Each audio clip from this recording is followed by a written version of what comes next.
with regret, with great regret. There's no organization in this country that could do more for the struggling black man than the black Muslim movement if it wanted to.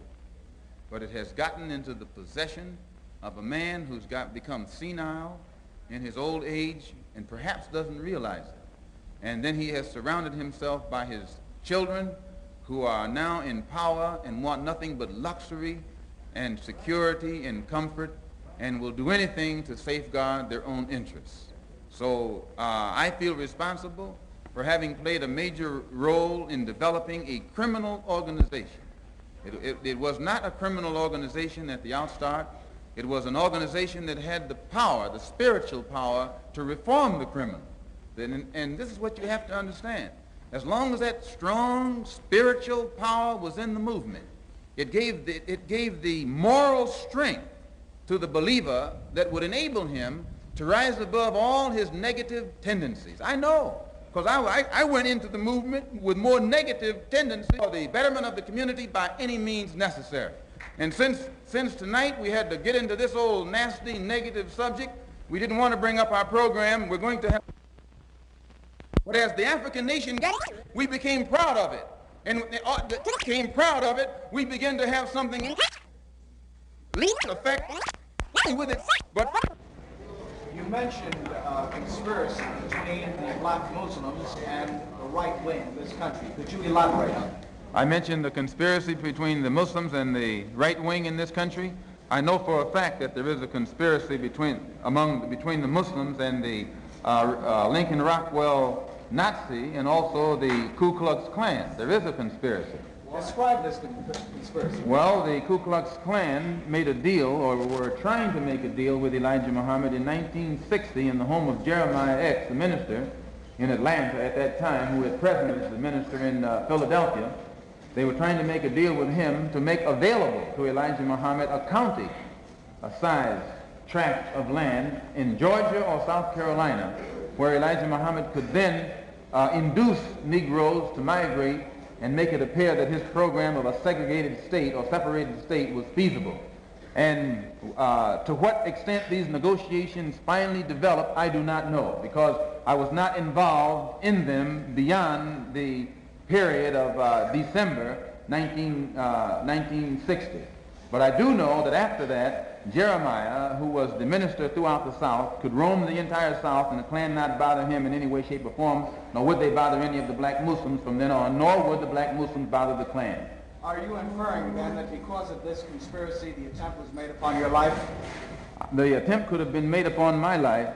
Ask that again. Are you inferring that because of this conspiracy, the attempt was made on your life? Not necessarily that conspiracy. The attempt was made upon my life because I speak my mind and I know too much, and they know that I will speak it whether they like it or not.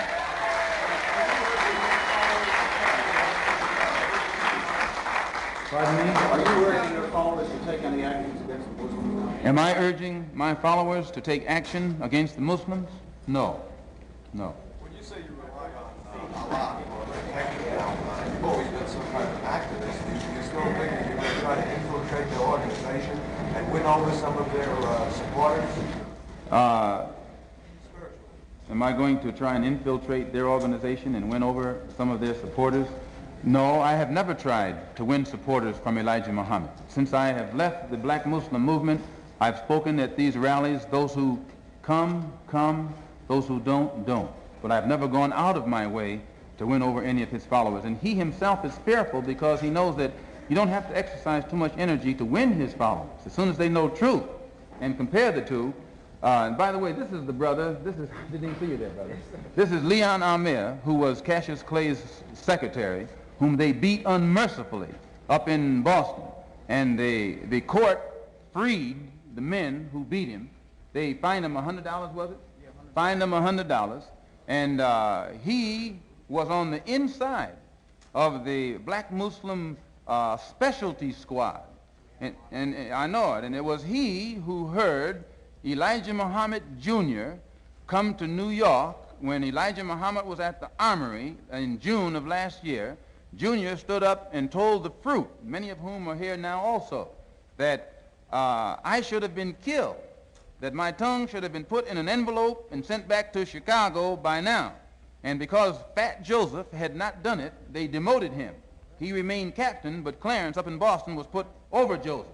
And Joseph's authority was curtailed. And then Clarence, the captain from Boston, and John, the captain from Springfield, came to New York to assassinate me and came to him to get a silencer and couldn't get it. So the police know this. It's not something that's new. They just wait until the job is done and then they step in.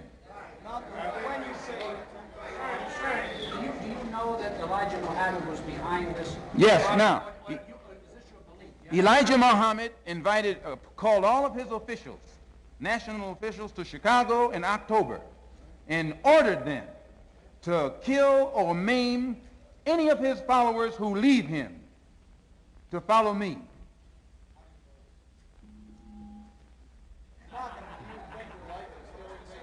Well, when you say, how do I know, many of the brothers who were in at that time are out now.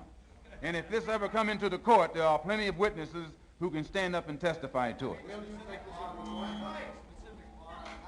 Pardon? Pardon?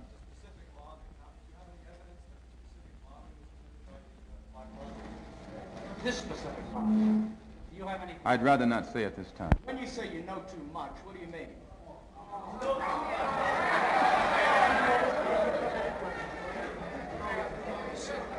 Who's the next one?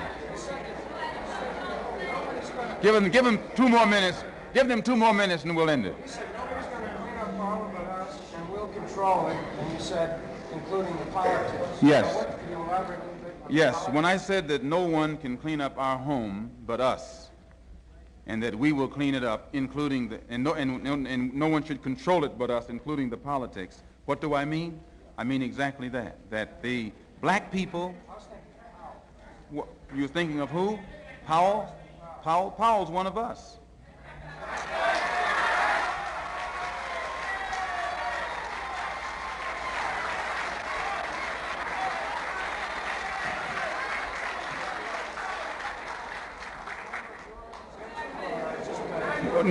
No, he's not a member of our organization, but when I say he's one of us, I mean he's one of the family. And no one outside the family can get us to talk about it.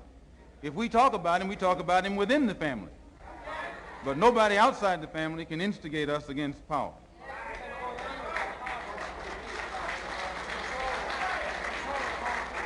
Yes, by controlling it politically, I mean that the politics of the community of Harlem should be controlled by those of us who live in Harlem, not by somebody sitting down in Gracie Mansion.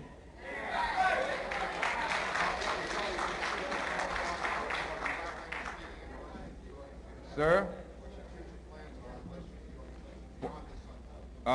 No, but the Organization of Afro-American Unity intends to get involved in every kind of action that's going on in New York City. We don't intend to let anybody downtown influence us in any way, shape, or form. We want the influence to come from Harlem and from other Harlems around the country. Now, this doesn't mean we're outside of Harlem. This doesn't mean we're anti-Bronx or anti-White Plains or anti-white or anti-German or anything like that, but it means we're pro-Harlem. We're pro-ourselves. We want to start doing something for ourselves. That's all it means. It means that we want to stop begging you for your school. We want you to get out of the way and let us straighten out the schools in Harlem.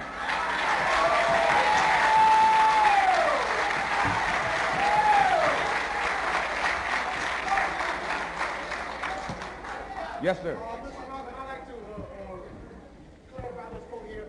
You said from tonight on there will be a hot time in your own town. Could you elaborate on I just answered it when I said from tonight on there'll be a hot time in the old town. I answered it when this gentleman over here asked. It's a song that we used to sing. An implication, an implied threat. I never imply any threats to anyone. I'm a Muslim. My religion is Islam. It's a religion of peace. And sir? Yes, I do believe there'll be further attempts on my life. I know them. They're foaming at the mouth. The rank and file Muslim means well. It's those at the hierarchy who are living off the fatted calf who don't mean well.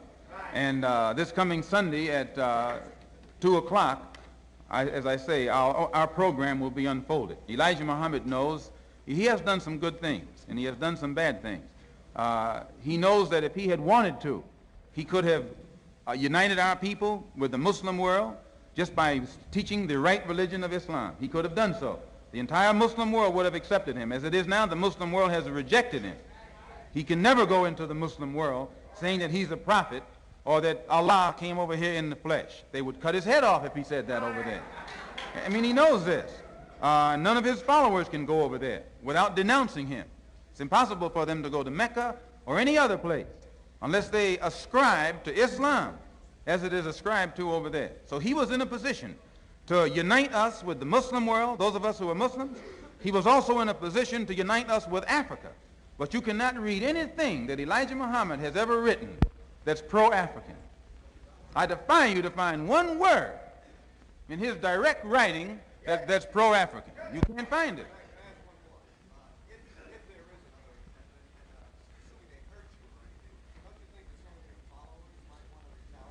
Listen to this question this man asked me. What are you trying to get at? No, he asked me, listen, I got to tell him what you asked me. He asked me, don't I think if I got hurt, you know, wouldn't some of my followers retaliate? What are you trying to say? Or what are you trying to get me to say?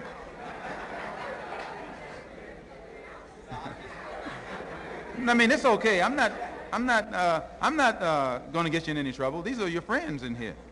But I just want them to hear what you're asking me. That's all. I just want them to hear what you're asking me. You wouldn't get in no trouble in here.